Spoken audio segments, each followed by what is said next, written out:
सो date एक भारी बोझ की तरह लगता है एंड आप जितना भी पे कर रहे हैं वो ख़त्म नहीं होता है। लेकिन क्या होगा अगर मैं आपको बताऊं कि एक स्ट्रेटजी के साथ अपने डेट को जल्दी से क्लियर भी किया जा सकता है। सो आज इस वीडियो में हम दो स्पेशल मेथड जो हैं, एक एवलांच एंड स्नोफॉल, ये दो मेथड को सीखेंगे कि इनके थ्रू हम जो है कैसे डेट अपना जो है जल्दी ख़त्म कर सकते हैं। एंड साथ ही ये डिसाइड करने में भी हेल्प करूँगा कि कौन सा मेथड आपके लिए बेस्ट रहेगा।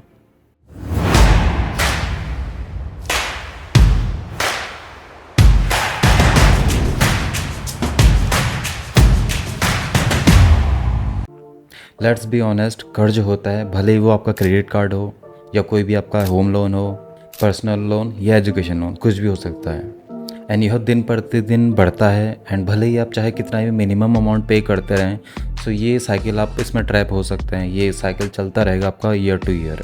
सो इसलिए एक स्ट्रेटजी पे वर्क करना बहुत इंपॉर्टेंट हो जाता है। So let's start with the snowfall method. So snowfall method के लिए अपने सारे डेट जो है एक लोअर अमाउंट से लेके हायर अमाउंट तक का लिखना स्टार्ट करें। Does not matter the interest rate. And सारे डेट्स पर मिनिमम पेमेंट करते रहो एंड ट्राई करें कि सबसे पहले अपने मिनिमम अमाउंट का जो भी डेट है उसको पे आउट करें। एंड जब बहुत छोटे डेट वाला अमाउंट आपका फुल्ली पेड हो जाए तो उसका अमाउंट जो बचेगा आपका वो नेक्स्ट छोटे अमाउंट पे करें। एंड ऐसे करके सारे छोटे छोटे अमाउंट अपना पे करते रहें एंड आपका डेट क्लियर हो जाएगा। सो एक समझते हैं इसको एक एग्जांपल के साथ भी। सो फॉर एग्जांपल राहुल की सैलरी है 30,000 पर मंथ। जो भी उसके एसेंशियल खर्चे हैं वो हटाने के बाद उसका जो है आपका टोटल जो बैलेंस बचता है वो 12,000 है। यानी कि 30,000 में से आपका जो है 18,000 उसको जाता है अदर एक्सपेंसेस में एंड बैलेंस बचेगा आपका 12,000। सो 12,000 आपका जाएगा सारे डेट्स को पे करने में। तो जैसे हमने बात किया था कि अपने छोटे अमाउंट से बड़े अमाउंट तक का अपना सारे डेट लिख लीजिए। सो फर्स्ट डेट आपका रहेगा क्रेडिट कार्ड का जिसका बैलेंस है आपका 4,000 एंड इसका मिनिमम पेमेंट जाता है आपका 1,000। सेकेंड है मोबाइल EMI जिसका अमाउंट है 8,000 एंड मंथली पेमेंट आपका इसका जाएगा मिनिमम 2,000 रुपीज़। एंड थर्ड है पर्सनल लोन जिसका जाता है आपका 3,000 एंड टोटल अमाउंट है 20,000। सो ये सारी डेट आपको मिनिमम अमाउंट से लेके हायर अमाउंट तक का लिख लेना है। एंड स्टेप 2 है आपको हर एक पेमेंट पे मिनिमम अमाउंट आपको पे करना है मंथली वाइज। सो उस ऑर्डर में लिख लें कि जिसका जितना मिनिमम अमाउंट है। सो आपका टोटल मंथली मिनिमम पेमेंट जो जाएगा डेट के लिए वो 6,000 रहेगा एंड जो बैलेंस था आपका सैलरी में से 12,000। सो 12,000 माइनस 6,000 करते हैं तो आपका बचेगा 6,000 जो कि आपके पास हर महीने एक्स्ट्रा बचेगा। यानी कि आपकी सैलरी आने के बाद, एक्सपेंसेस हटाने के बाद, डेट हटाने के बाद जो सेव रहेगा आपके पास 6,000 रहेगा। सो इसको हम यूटिलाइज़ करेंगे डेट को पे करने में। सो मंथ 1 में जो है आपको फोकस करना है अपना मिनिमम अमाउंट पे जो कि आपका डेट है जिसका है आपका क्रेडिट कार्ड का 4,000 रुपीज़। सो इसका मिनिमम वैल्यू है 1,000 एंड पिछले महीने का आपका जो या फिर इस महीने का जो भी अमाउंट बचेगा वो 6,000 रुपीज़ है, यानी कि टोटल वैल्यू हो जाएगा 7,000। सो इस हिसाब से राहुल का क्रेडिट कार्ड जो अमाउंट है, डेट है, वो फुल्ली पेड हो जाएगा। एंड इसके बाद भी कुछ बैलेंस बचेगा जो कि है 4,000 आपका टोटल अमाउंट डेट का एंड उसमें से आपका माइनस करेंगे 7,000 तो 3,000 आपका बैलेंस बचेगा। इसको आप जो है फॉरवर्ड करेंगे अगले महीने के लिए। सो अब बारी आती है मोबाइल EMI की जो कि है मिनिमम अमाउंट 2,000 एंड इसका जो प्रीवियस आपका बैलेंस बचा हुआ था वो 3,000 था। सो टोटल मिलाने के बाद आपका हो जाएगा 5,000 रुपीज़। सो इस हिसाब से आपका मोबाइल EMI भी 2 महीने में ख़त्म हो जाएगा। सो अभी मंथ 4 स्टार्ट हो जाएगा। सो जहाँ से आपको पर्सनल लोन पे फोकस करना है। तो अभी जितना भी आपका बैलेंस रहेगा वो आपका 3 मंथ्स में आपका लोन भी पे कर देगा जो कि पर्सनल लोन था आपका, जिसमें सारे EMI आपके जो है मिनिमम अमाउंट के जो भी वैल्यू था आपका, यानी कि 3,000 आपका पर्सनल लोन, 2,000 आपका मोबाइल EMI एंड 1,000 आपका जो था क्रेडिट कार्ड का। तो ये तो सारा बचेगा आपका, यानी कि ये टोटल 6,000 बचेगा आपके पास।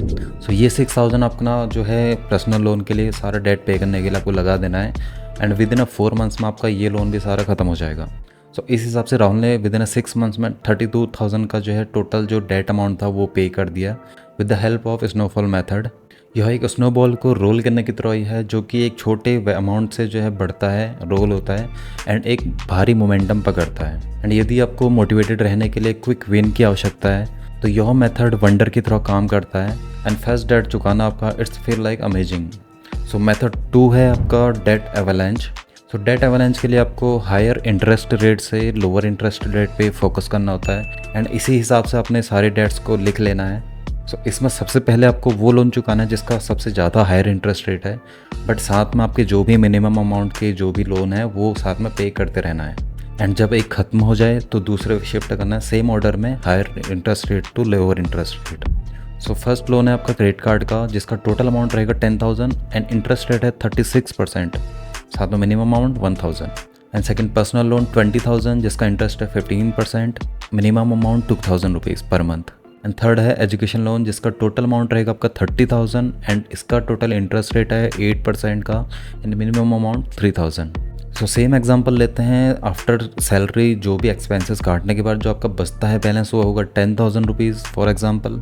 सो सेम इंटरेस्ट के बेसिस पे आपने ऑर्डर्स बनाए, टोटल नंबर ऑफ जितने भी डेट्स हैं उनका।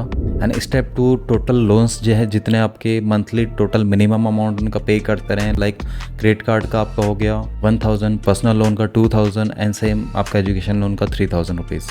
सो टोटल मिनिमम बैलेंस हो जाएगा आपका जो पे करना है आपको 6,000 रुपीज़ एंड आपके पास जो बैलेंस बचा था 10,000 का, तो उसमें से माइनस करने के बाद आपका जो बैलेंस बचेगा आपके पास एक्स्ट्रा वैल्यू, तो वो होगा आपका 4,000 रुपीज़। सो क्रेडिट कार्ड का मिनिमम बैलेंस आपको पे करना जो था जो वो 1,000 रुपीज़ था एंड उसमें आपको 4,000 एक्स्ट्रा जो बैलेंस बचा था वो भी साथ में ऐड करके पे करना है, यानी कि आपका 5,000 आपका जो जाएगा वो आपका क्रेडिट कार्ड के पेमेंट के लिए जाएगा। सो सेम चीज़ आपको करना है, 2 से 3 महीने में आपका क्रेडिट कार्ड का लोन खत्म हो जाएगा। एंड इसके बाद नेक्स्ट टारगेट है आपका पर्सनल लोन का जो आपका था 15% रेट पे, एंड जो आपके पास अभी बचेगा बैलेंस वो 5,000 का बचेगा, जिसमें से आपका क्रेडिट कार्ड का लोन प्लस जो एक्स्ट्रा बचता आपका पर मंथ का वो अब जाएगा पर्सनल लोन के ऊपर। सो पर्सनल लोन का मिनिमम अमाउंट था 2,000 रुपीज़ एंड एक्स्ट्रा बैलेंस आपके पास 5,000 बच रहा है, तो यानी कि टोटल 7,000 रुपीज़ अभी आपका जाएगा पर्सनल लोन पे। सो इसी तरह से आपको हर एक लोन के लिए एक एक्स्ट्रा अमाउंट जो भी बचता है वो आपको पे करना है एंड सेम अपना जो है higher interest rate to lower interest rate के अकॉर्डिंगली आपको सारे लोन पे कर देने हैं। सो यह मेथड आपका लॉन्ग रन में आपका मोस्ट ऑफ द मनी बचाती है, क्योंकि आप सबसे पहले अपना जो है मोस्ट एक्सपेंसिव डेट पे ऑफ कर देते हैं। बट यहाँ पे एक कैच है, शुरुआत में आपको जो है अपना प्रोग्रेस थोड़ा सा धीमा लग सकता है, बट फाइनेंशियली एक काफ़ी स्ट्रॉन्ग आपका स्टेप रहेगा ये। सो अभी बात करते हैं दोनों में से आपको कौन सा चूज़ करना चाहिए। सो ये डिपेंड करता है आपके ऊपर।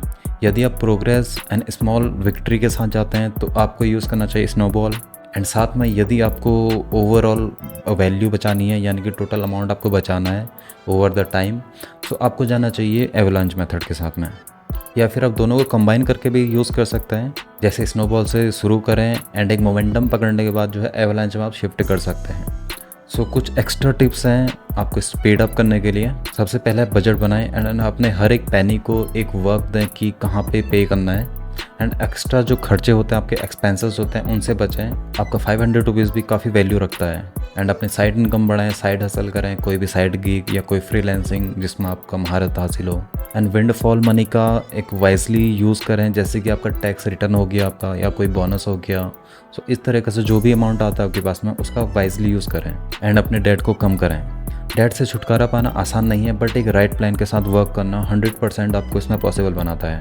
अपना मेथड चुनें एंड इस पर स्ट्रिक्ट रहें। Don't give up because every payment you make is one step closer to the freedom.